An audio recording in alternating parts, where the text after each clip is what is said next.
आज सुबह से आसमान को घने बादलों ने घेर रखा था। ऐसा लग रहा था कि जैसे मौसम भी किसी आने वाले सच को बताना चाह रहा था। एक ऐसा सच जो बहुत डरावना था। अरे भगवान जाने ये सब क्या हो रहा है। अरे राज्य संबंध में तो ठीक था, लेकिन अब तो काली घाटी में भी 10 सिर कटी लाशें मिली है। 10 सिर कटी लाश। लल्लू भाई, मुझे तो लगता है कि ये कुत्ते की मौत मरेगा। इसे पता नहीं कि ये सारी काली घाटी किसकी रियासत है। हो ना हो, लेकिन मुझे तो लगता है कि जरूर वो यहाँ पर लाशों को फेंक कर लोगों में दहशत फैलाना चाहता है। लेकिन जो भी हो, हम सब बिल्कुल सुरक्षित है। हाँ भैया, सही बोल रहे हो। हम लोग डैनी साहब के आदमी जो है हमने डैनी साहब को खबर कर दी है, वो आते ही होंगे।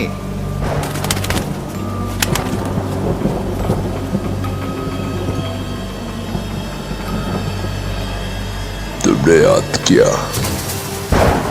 जब डैनी को पता चला कि अब काली घाटी में भी 10 सिर कटी लाशें मिली हैं, तो वो तुरंत ही उस जगह पर पहुंचकर ये जानने की कोशिश करने लगा कि आखिर इन सब के पीछे है कौन।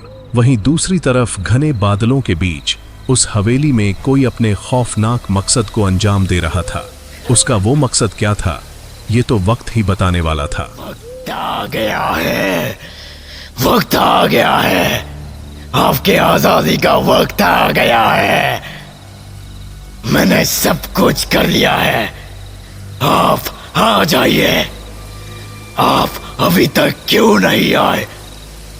आपका ये सेवक आपका इंतजार कर रहा है। पिछले 1 साल से हर पल आपके मूर्ति के सामने बैठकर आपको बुला रहा हूं, आपको आजादी दिलाने की कोशिश कर रहा हूं। और अब तो मैंने आपको आजाद करने के लिए 20 लोगों की बलि चढ़ाई है, लेकिन फिर भी आप आजाद नहीं हुए।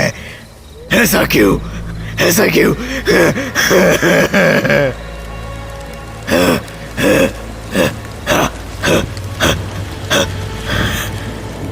आपकी मूर्ति में दरारें पड़ने लगी है और आंखें भी कितनी खूबसूरत हो गई है, एकदम काली।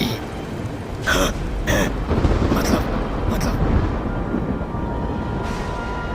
उस हवेली में उठा तूफान अचानक और भी ज्यादा तेज हो जाता है।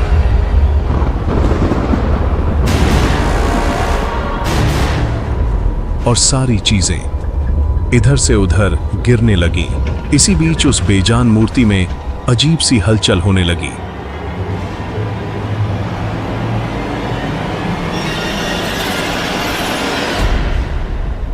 ऐसा लग रहा था कि जैसे उस मूर्ति में जान आ गई हो। ये हवाएं आपको बुला रही है, आ जाइए, आ जाइए। तो आप नहीं आएंगे तो ठीक है। देखिए, देखिए, मेरे हाथ में ये खंजर देखिए। अगर आप अभी इसी वक्त मेरे सामने नहीं आए तो आपका ये सेवक अपने प्राण त्याग देगा। आ जाइए, मैं 10 तक गिनती करूंगा। अगर आप नहीं आए तो मैं आपके सामने अपनी जान दे दूंगा। 1, 2, 3। ऐसा लग रहा था कि जैसे इस आदमी का मकसद धीरे धीरे करके साफ होने लगा था। शायद वो उस मूर्ति को आजाद करना चाह रहा था। और कहानी में ये बात भी साफ हो गई थी कि राजसमंद और काली घाटी के इलाकों में मिली लाशों का संबंध जरूर इसी आदमी से था। मगर आखिरकार वो आदमी था कौन? और आखिर उस मूर्ति को आजाद करने के पीछे या उसमें जान डालने के पीछे उसका मकसद क्या है?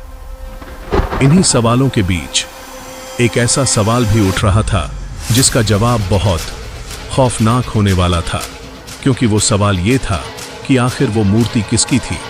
और इस सवाल का जवाब सिर्फ और सिर्फ आने वाले वक्त के पास ही था। फिलहाल डैनी और बाकी लोग उसी जगह पर थे जहां आज सुबह 10 सिर कटी लाशें बरामद हुई थीं।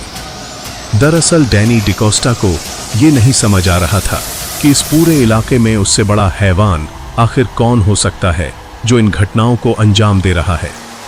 सिचुएशन तो बहुत खराब हो गई है। 20 लोगों का मर्डर हो गया है और उनकी लाश में से सर गायब है। Atlas dead bodies.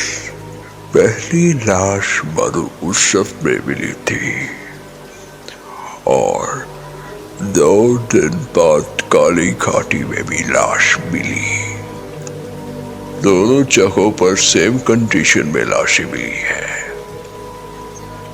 एक बात तो कंफर्म है कि मर्डर्स यहाँ नहीं हुए हैं, लेकिन क्या सिर्फ लोगों में ये मर्डर्स दहशत फैलाने के लिए किए गए हैं या फिर वेट, दोनों जगहों पर एक चीज कॉमन है। वो आदमी जो मरु उसफ में था, सीजल कह रही थी कि उसने उसे मरु उसफ में देखा था। वो आदमी कल रात भी यहाँ दिखाई दिया। क्या वो दोनों जगहों पर डेड बॉडीज को थ्रो करने गया था? डैनी, यार तुम इतना परेशान क्यों हो रहे हो? ये जो कुछ भी हो रहा है वो इंसानों के साथ हो रहा है। हमें इंसानों की फिक्र नहीं है, ना आज है और ना कभी होगी। हमें फर्क नहीं पड़ता कि इंसानों के साथ क्या हो रहा है, क्योंकि हर इंसान हमारे लिए सिर्फ एक शिकार है। लेकिन तुम एक बात पर ध्यान नहीं दे रही हो। जिस आदमी को तुमने मरु उसफ में देखा था और जो कल हमें यहाँ दिखाई दिया, इन शहरों में सारे मर्डर्स वही कर रहा है। और मैं तुम्हें याद दिला दूं कि तुम उसे हिप्नोटाइज नहीं कर पाई थी। यहाँ तक कि खुद डैनी डिकोस्टा भी उसे हिप्नोटाइज नहीं कर पाया था। इसका मतलब ये है कि वो कोई इंसान नहीं, और अगर ऐसा है तो तुम जानती हो कि इससे सिर्फ इंसानों को ही नहीं बल्कि वैम्पायर्स को भी खतरा है। Yes Danny, you are absolutely right. तो अब हम क्या करेंगे? हमें ये पता करना होगा कि वो आखिर है क्या, इससे पहले कि वो रत्नाकर के किसी भी वैम्पायर को अपना शिकार बनाए। हमें उसे खत्म कर देना होगा।